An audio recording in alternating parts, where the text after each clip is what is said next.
The Lions are close as a football team to getting back to the winning ways in the postseason. So now just looking at the division, many people in the recent power rankings still have the Lions top 10. Most have them in the top 5, but a lot of analysts that look at the division, one of the toughest divisions in football, and they say, okay, clearly the Lions are sitting at the top, having won it back-to-back years, but they're getting a sense that the Packers, Vikings, and Bears are closing the gap. What do you make of what the other teams have done, and which team maybe do you think is closest to competing hard with the Detroit Lions? It's going to be tough. It's one of the toughest divisions. Lions were able to go 6-0 last year, but you get a sense now with the Bears getting targeting players that are going to suit what Ben Johnson wants. The Vikings have a great coach with a now young quarterback, and you have the Packers who have a lot of young players on rookie deals, but also now added a first-round wide receiver to the mix for the first time in decades. What do you make of the division, and how kind of who scares you a little bit that could be nipping at the heels of the Lions?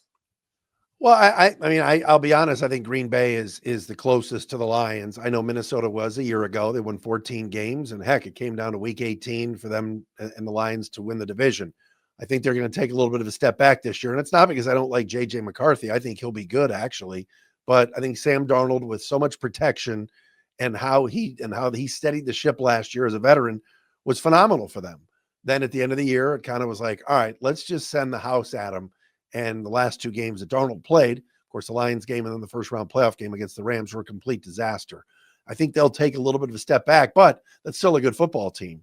The chic pick is the Bears. I'm seeing stuff online.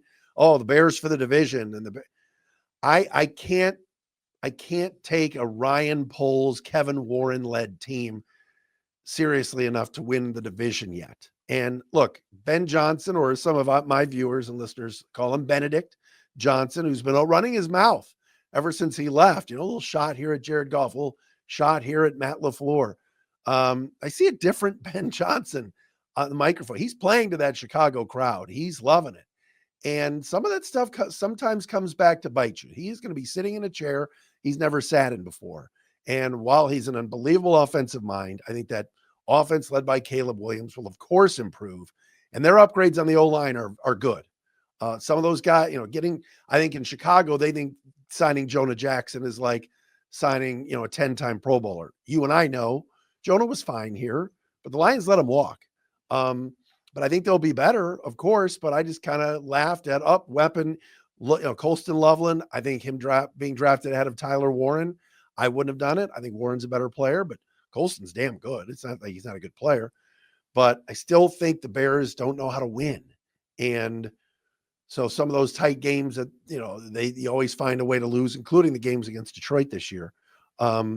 The Lions know how to win those games. But like you said before, and you made a great point, that Lions road schedule is murder next year.